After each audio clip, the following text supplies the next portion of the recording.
ಇತ್ತೀಚೆಗೆ ದೇಶದ ಗೌರವಾನ್ವಿತ ಪ್ರಧಾನಮಂತ್ರಿಗಳು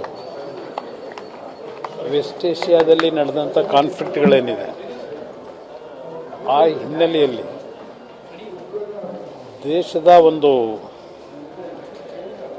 ಆರ್ಥಿಕ ಪರಿಸ್ಥಿತಿಗಳ ಹಿನ್ನೆಲೆಯಲ್ಲಿ ಮುಂದಿನ ದಿನಗಳು ಯಾವುದೇ ರೀತಿಯ ನಮ್ಮ ಒಂದು ವೇಗಕ್ಕೆ ತಡೆ ಆಗಬಾರದು ಅಂತಕ್ಕಂಥ ನಿಟ್ಟಿನಲ್ಲಿ ಸುಮಾರು 9 ವಿಷಯಗಳಿಗೆ ಸಂಬಂಧಪಟ್ಟ ಹಾಗೆ ಸಾರ್ವಜನಿಕರಲ್ಲಿ ಮನವಿ ಮಾಡಿದ್ದಾರೆ.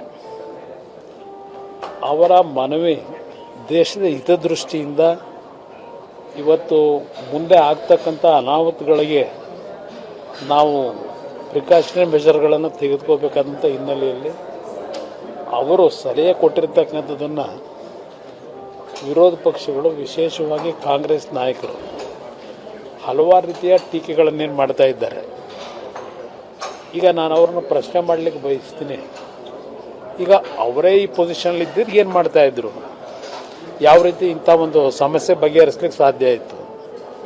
ಇವತ್ತು ಎಲ್ಲರಿಗೂ ಗೊತ್ತಿರತಕ್ಕಂಥ ವಿಚಾರವೇ. ಇವತ್ತು ಆಯಿಲ್ ಪೂಲ್ನಲ್ಲಿ ನಮ್ಮ ಒಂದು ದೇಶದ ಮೇಲೆ ಆಗ್ತಕ್ಕಂಥ ಪರಿಣಾಮ, ಏಕೆಂದರೆ ನಮ್ಮ ದೇಶದಲ್ಲಿ ನಾವಿವತ್ತು ಆಯಿಲ್ ಎಕ್ಸ್ಟ್ರಾಕ್ಷನ್ ಮಾಡ್ತಕ್ಕಂಥ ಪರಿಸ್ಥಿತಿ ಇಲ್ಲ. ಬೇರೆ ದೇಶಗಳಿಂದಲೇ ನಾವಿವತ್ತು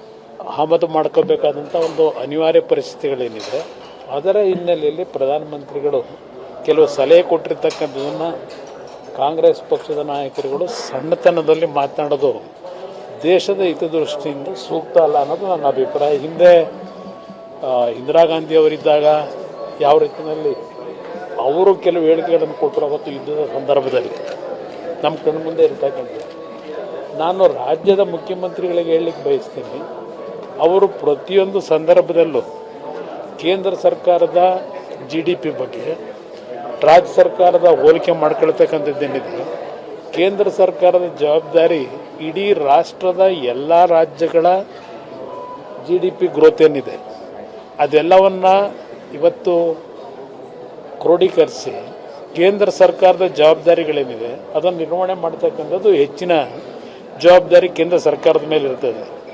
ಇವತ್ತು ಕರ್ನಾಟಕದಲ್ಲಿ ತಲಾವಾರು ಆದಾಯದ ಬಗ್ಗೆ ಏನು ಹೇಳ್ತಾರೆ ಮುಖ್ಯಮಂತ್ರಿಗಳು, ತಲಾವಾರು ಆದಾಯದಲ್ಲಿ ನಾವು ಮುಂದಿರ್ತಕ್ಕಂಥದ್ದು ತಲಾವಾರು ಆದಾಯದ ಮೇಲೆ ಚರ್ಚೆ ಮಾಡಲಿಕ್ಕಾಗಲ್ಲ.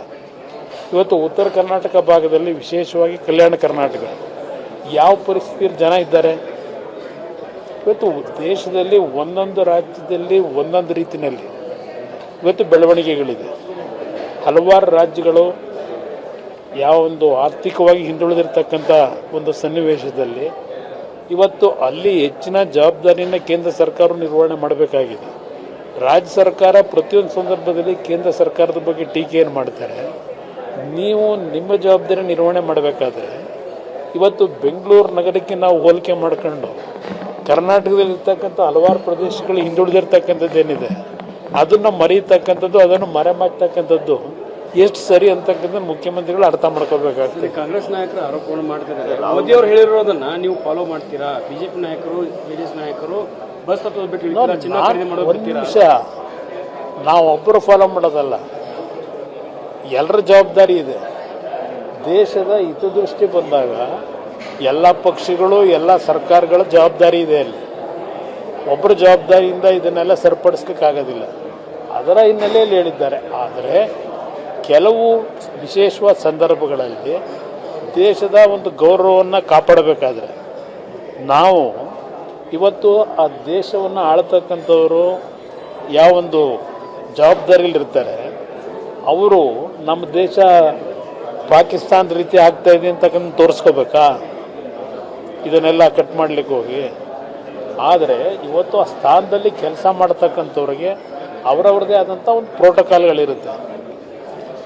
ಅದನ್ನು ಇವತ್ತು ಸಣ್ಣತನದಲ್ಲಿ ಮಾತನಾಡೋದು ಸೂಕ್ತ ಅಲ್ಲ. ಮೊದಲು ಇವರುಗಳ ಒಂದು ಜವಾಬ್ದಾರಿ ಏನಿದೆ ಅದನ್ನು ನಿರ್ವಹಣೆ ಮಾಡ್ತಕ್ಕಂಥದ್ದಕ್ಕೆ ಏನು ಮಾಡಬೇಕು ಅನ್ನೋದ್ರ ಬಗ್ಗೆ ಯೋಚನೆ ಮಾಡಲಿ ಅನ್ನೋದು ನನ್ನ ಅಭಿಪ್ರಾಯ. ನೀಟ್ ಎಕ್ಸಾಮ್ಗಳನ್ನು ರದ್ದು ಮಾಡಾಯಿತು ಅನ್ನೋ ಕಾರಣಕ್ಕೆ ರದ್ದು ಮಾಡಿದ್ದಾರೆ. ಕಾಂಗ್ರೆಸ್ ಮತ್ತು ವಿಪಕ್ಷಗಳ ಟೀಕೆ ಮಾಡ್ತಾರೆ. ಕೇಂದ್ರ ಸರ್ಕಾರಕ್ಕೆ ಅದು ಪರೀಕ್ಷೆ ಮಾಡಿ ಯೋಗ್ಯತೆ ಇಲ್ಲ, 3-4 ಬಾರಿ ಪರೀಕ್ಷೆ. ನಮ್ಮ ರಾಜ್ಯದಲ್ಲಿ ಎಷ್ಟು ಬಾರಿ ಮುಂದಾಕಿದ್ದೀರಿ? ನಿಮ್ಮ ಕಾಲದಲ್ಲೇ ಎಷ್ಟು ಅನಾಹುತಗಳಾಗಿಲ್ಲ. ಇವತ್ತು ನಮ್ಮ ರಾಜ್ಯದಲ್ಲಿ ಒಂದು KPSC ಸಂಸ್ಥೆನ ಸರಿಪಡಿಸ್ಲಿಕ್ಕಾಗಿದೆ. ಯಾವ ರೀತಿಯಲ್ಲಿ ಆ ಸಂಸ್ಥೆ ಬಗ್ಗೆ ಇವತ್ತು ಜನಗಳು ಮಾತನಾಡ್ತಾರೆ. ಇವತ್ತು ಈ KPSC ಸಂಸ್ಥೆ ಹಾಳಾಗ್ತಕ್ಕಂಥದ್ದು ಪ್ರಾರಂಭ ಆಗಿದ್ದೆ ಬಹುಶಃ ನನ್ನ ಅಭಿಪ್ರಾಯದಲ್ಲಿ ಈಗಿನ ಸರ್ಕಾರ ಹಿಂದೆ 2013ರಲ್ಲಿ ಸರ್ಕಾರ ಏನು ರಚನೆ ಮಾಡಿದರು ಅಲ್ಲಿಂದ ಪ್ರಾರಂಭ ಆಯಿತು. ಅವತ್ತು ಮುಖ್ಯಮಂತ್ರಿಗಳು ಹೇಳಿದ್ರು ತೊಳಿತೀವಿ ಅಂತ ಹೇಳಿ. ಯಾವ ರೀತಿ ತೊಳೆದ್ರು? ಲಕ್ಷಾಂತರ ಜನ ಎಕ್ಸಾಮ್ ರೀಡು ಮಾಡಿಕೊಟ್ಟಂಥ ವ್ಯಕ್ತಿನ ತಗೊಂಡೋಗಿ KPSC ಚೇರ್ಮನ್ ಮಾಡಿ ಪಬ್ಲಿಕ್ನಲ್ಲಿ ಯಾವ ಒಂದು ಪೋಸ್ಟ್ಗಳಿಗೆ ಹಣ ನಿಗದಿ ಮಾಡ್ಕೊಂಡು ಬೀದಿನಲ್ಲಿ ಚರ್ಚೆ ನಡೀತು. ಆ ವಾತಾವರಣ ತಂದಂಥವ್ರು ನೀವು. ನಿಮಗೆ ಇವತ್ತು ಎಕ್ಸಾಮ್ಗಳಲ್ಲಿ ಇವತ್ತೇನು ರಾಜಸ್ಥಾನದಲ್ಲಿ ನನಗೂ ಅರ್ಥವಾಗ್ತದೆ. ರಾಜಸ್ಥಾನದಲ್ಲಿ ನೀಟ್ ಎಕ್ಸಾಮ್ ಬರೀತಕ್ಕಂಥ ಸಂದರ್ಭದಲ್ಲಿ ಸುಮಾರು 150ಕ್ಕೂ ಹೆಚ್ಚಿನ ಒಂದು ಪ್ರಶ್ನೆಗಳಿಗೆ ಏನೊಂದು ಹೊರಗಡೆ ಲೀಕ್ ಆಗಿದೆ.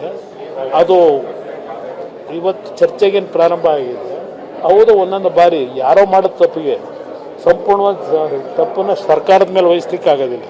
ನಮ್ಮ ರಾಜ್ಯದಲ್ಲಿ ಹಲವಾರು ಬಾರಿ ಈ ರೀತಿಯ ಸಮಸ್ಯೆಗಳು ಉದ್ಭವ ಆಗಿರತಕ್ಕಂಥದ್ದು ಇವ್ರ ಸರ್ಕಾರದಲ್ಲೂ ನಡೆದಿರತಕ್ಕಂಥದ್ದು ಇದೆ. ಅದರಿಂದ ಇವ್ರಿಗೆ ಯಾವ ನೈತಿಕತೆ ಇದೆ ಚರ್ಚೆ ಮಾಡಲಿಕ್ಕೆ ಅನ್ನೋದು ಕೇಳಲಿಕ್ಕೆ ಬಯಸ್ತಾರೆ. ಸರ್, ಈಗ ಪ್ರಧಾನಿ ಅವರು ಬಂದಾಗ ಭದ್ರತಾ ವೈಫಲ್ಯ ಆಗಿದೆ, ಜಿಲೆಟಿನ್ ಗಡ್ಡಿಗಳು ಪತ್ತೆ ಆಗಿದೆ. ಇದ್ರ ಬಗ್ಗೆ ಈಗಾಗಲೇ ಹಲವಾರು ರೀತಿಯಲ್ಲಿ ತನಿಖೆಗಳನ್ನ ಪ್ರಾರಂಭ ಮಾಡಿದ್ದಾರೆ.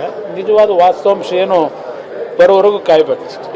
ಒಂದು ನಿಮಗೆ GBA ಎಲೆಕ್ಷನ್ ವಿಷಯದಲ್ಲಿ ಹೇಳ್ತಕ್ಕಂಥದ್ದು, GBA ಎಲೆಕ್ಷನ್ ಮಾಡಬೇಕು ಅಂತ ಹೇಳಿ ಮುಖ್ಯಮಂತ್ರಿಗಳು ಎಲೆಕ್ಷನ್ ಕಮಿಷನ್ನ ಸಿಬ್ಬಂದಿಗಳನ್ನು ಕರೆದರು. ಉಪಮುಖ್ಯಮಂತ್ರಿಗಳ ಅನುಪಸ್ಥಿತಿಯಲ್ಲಿ ಕರೆದು GBA ಎಲೆಕ್ಷನ್ ಮಾಡ್ತಕ್ಕಂಥ ನಿಟ್ಟಿನಲ್ಲಿ ಅವ್ರ ಮೇಲೆ ಒತ್ತಡ ಹಾಕಿದ್ರು ಮುಖ್ಯಮಂತ್ರಿಗಳು.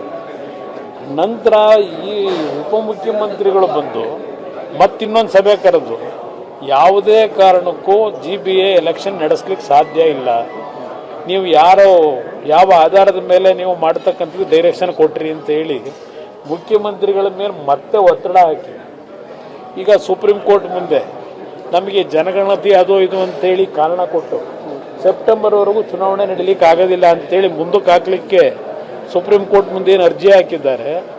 ಈ ಮುಖ್ಯಮಂತ್ರಿಯ ಸ್ಥಾನದ ಒಂದು ಚರ್ಚೆ ನಡೀತಾ ಇದೆಯಲ್ಲ 3 ವರ್ಷದಿಂದ, ಮುಖ್ಯಮಂತ್ರಿಗಳಿಗೆ ಚುನಾವಣೆಗೆ ಹೋದರೆ ಮುಖ್ಯಮಂತ್ರಿಯ ಸ್ಥಾನ ಭದ್ರ ಆಗ್ತದೆ ಇನ್ನೊಂದು 6 ತಿಂಗಳು ಅಂತಕ್ಕಂಥದ್ದು.